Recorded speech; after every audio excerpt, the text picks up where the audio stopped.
Here's the gist of Overkill's The Walking Dead. Oh, get into the elevator? Oh, well, bye, peace. Just anywhere. Yeah, there we go. Yeah, push the button. I can't. Waiting for other players. What do you mean waiting for... What does it mean waiting for other players? We're all here. Oh, no. Peace, have you bled out? Yes, I'm fully dead. You do not see that. I can do this in my sleep. Connor, press the button. Try it at least. Waiting for other players. We have to wait for you no. to fucking respawn. That's an interesting issue. I guess because it activated with 4 Well, I'm people gonna alive, kill it still some- needs me. Some walkers, at least. Or are we all just... Oh No. my god! Fuck off.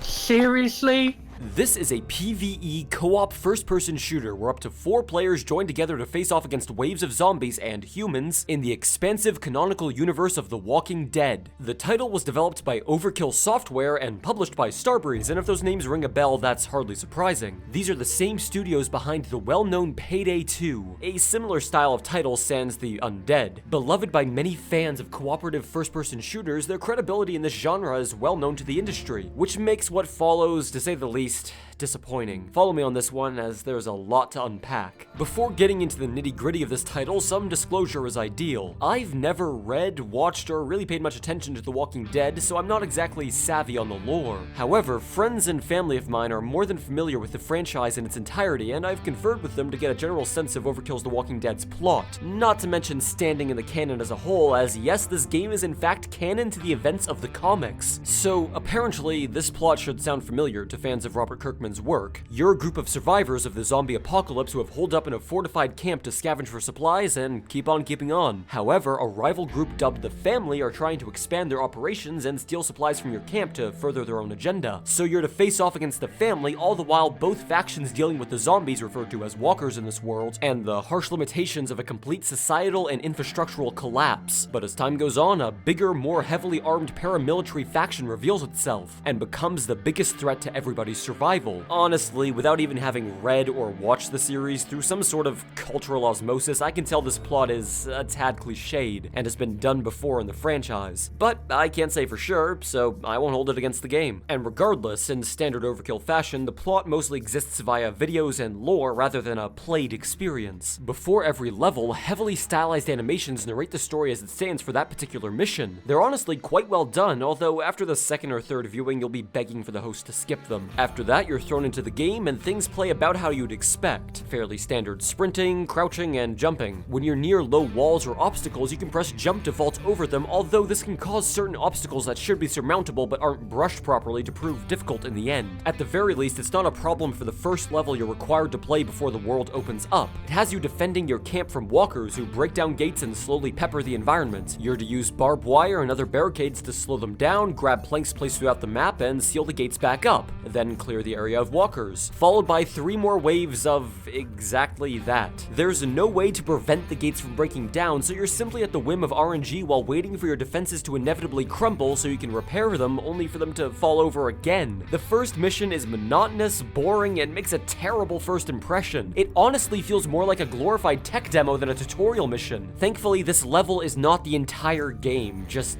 around a third of it. It's literally just the same fucking thing, but it's foggy now.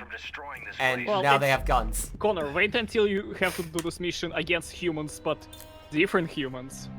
Oh, You're fucking kidding me, right? I'm not fucking kidding you. Alright. Alright, can I refund this review key, please? We'll touch on level design in a bit, but let's talk about combat instead, as entertaining gameplay is where Overkill shines best. The walkers slowly hobble towards you, far more zombie-like than one might expect, despite being zombies. But care must be taken to not be grabbed by a walker, as that deals damage whilst jarringly halting your movement and camera control. If you lose all your health, get grabbed too many times, or are pinned by 2 or more walkers at once, you'll be knocked down and must be revived by a teammate. And if everybody goes down, it's game over. Dealing with walkers is a matter of striking the head, as body shots are comparatively meaningless with primary and secondary firearms in addition to chargeable melee weapons. Gunplay for the most part feels fine, with ammo being scarce and short controlled bursts being the ideal form of attack, befitting of an apocalyptic scenario and strikingly different from many other zombie shooters' run and gun approach to combat. Weapons range from the fairly standard assault rifles, pistols, shotguns, and so on to the more complex crossbows, which are inherently quiet. I'm satisfied with the selection, especially the more potent and customizable customizable guns available later on. But while the guns may feel powerful to fire, melee combat is clunky at the best of times. Swings are heavily delayed and a stamina bar puts a damper on any form of swift strikes. Thankfully, takedown kills are possible by approaching unalerted enemies from behind, but more often than not, melee will prove a tedious venture. This may not normally be an issue, as Overkill has historically placed low priority on melee combat in their titles. However, once you've completed the first camp defense and the real game begins, melee becomes your primary form of attack. The better half, and I do mean better, of Walking Dead consists of large-scale scavenging missions, where you're dropped into a big map full of houses, secrets, passageways, nooks, and crannies to explore. Generally speaking, you're tasked with locating a certain objective, be it loot, information, or persons, and must secure them to take them back to base, all the while facing off against small groups of walkers. The catch is, if you make too much noise, such as firing a weapon or setting off a car alarm, more walkers will be attracted to the scene, and this can snowball to catastrophic extents. Look at this shit. That's our escape. What do you want us to do, game? Like, literally, what do you want us to do? Are you fucking kidding me? Yeah, like, see what I mean? Trying to physically, like, it's not a matter of like, not being able to kill all of them. It's a matter of physical space. To prevent this, melee is mandated as it will keep the noise level low. While firearms can and often are equipped with suppressors, these break after barely any use, and as such are best saved for more dangerous targets, namely humans. Stealth is ideal to take care of opposing survivors, as if they become aware of your presence, they'll fire loud guns blindly at you, attracting waves of walkers in their wake. In these large-scale levels, teamwork, coordination, and care are all required to even have a chance of making it, even on the lowest of the 4 difficulties. This, in my eyes, is a good thing. I more than welcome a challenge, provided it's well-balanced and entertaining, which for the most part, these scavenging missions very much are. These levels are the highlight of the game, beyond a shadow of a doubt. You and your crew wandering throughout the world, quietly eliminating threats of all kinds, looking for supplies, equipment, and anything of value to be found. If the going gets tough, you get going, only resorting to depleting your precious ammo reserves when absolutely necessary. Various randomly generated obstacles, such as generators that must be fueled up or fuse boxes that must be repaired, stand in your way. In addition, traps are littered throughout the world which can deal damage, cause noise, or both. These can be disarmed or avoided provided you and your crew have a keen eye. Sometimes you'll come across locked doors or boxes which must be cracked open with the right tools for the job, such as lockpicks, chemicals, a mechanics kit, etc. Doing so typically rewards supplies, ammo, and if you're lucky, new weapons or modifications. Each player can bring different types of equipment, but the amount you start with is limited. This is where crafting comes in. Using supplies such as cloth or metal bits found within maps, you can craft bandages, grenades, tools, lots of different things, depending on the character you're playing as and what kit you've outfitted them with. Gameplay styles are intrinsically tied to these characters, so if you want to be a medic, you have to play as Maya, so on and so forth. As you beat the missions, you'll earn experience, which is used to level up a character's personal skills, improving their performance in their class, as well as their general skills, improving their overall survivability. These skill trees are, frankly, boring, however. Progression is linear, skills are simple stat buffs like health or ammo capacity, and there's no decision making involved. You simply pick up skills as time goes on, and by the time you reach max level, you'll have just enough skill points to get each and every perk. The speed at which this happens, however, is limited by the arbitrary camp upgrades that must be carried out before progressing. So, hey, let's talk about the camp. After every single story mission, you'll have to load into the camp map to claim your reward and start the next mission, all of which takes a few seconds of in-game movement, bookended by a few minutes of loading screens. While here, weapons and modifications can be purchased and your inventory can be accessed. But the camp does not serve as your in-game hub for free, it requires constant care. Essentially, supplies found in missions go towards upkeeping and upgrading your personal camp. Over time, you'll recruit non-playable survivors who you send out on missions to earn supplies to perpetuate the cycle. It all feels like a cheap mobile game, if I'm being honest, padding of the most pointless variety. At no point did I feel like maintaining my camp was fun or fulfilling. It's far and away the most tedious part of the game, not helped along by the clunky, confusing menus these so-called features are buried in. And all of this wouldn't bother me if it wasn't 100% mandatory to progression. You cannot level up beyond certain caps without building up your camp, and the campaign cannot be continued until you unlock new areas by upgrading the camp. And at the top tier levels of the camp, you'll require blueprints which can only be acquired by completing side quests. These are meant to be refreshed every day, except the timer in and of itself is dysfunctional. Bounties will refresh soon. It's been a week! Are these weekly missions? Or daily? I thought these were daily missions. It's been a fucking week since I've done these missions. The tedium does not stop there though, as that terrible first mission of defending this endlessly necessitous encampment is recycled 2 more times with minor tweaks to your defenses and humans in the walker's stead. At least in these levels, firearms can be used unabated until they begin to randomly jam due to disrepair. So not just the camp, not just your survivors, but your weapons as well must be constantly cared for. All of this costing supplies to maintain, found in levels that take supplies to unlock. And again, I wouldn't get so worked up over this if it was either more interesting than what is effectively glorified inventory management and or wasn't mandatory to progress the game and unlock the shockingly few unique maps it has to offer. To clarify, at the time of this video's release, this game has 10 missions in the campaign, 3 of which take place in the same camp and 2 of which reuse the same mall map. Beyond this, all of the side missions to recruit survivors or earn more supplies also reuse these maps, leaving a laughable collection of content to cover, continuously coated in blatant, painful, tedious filler. Granted, a free Season 2 of levels is in the works, and will be releasing episodically over the next few months. But if I'm being real, that feels less like more free content and more like maps that should have been in the game on release but weren't ready, and were replaced with a heap of house-sitting horseshit.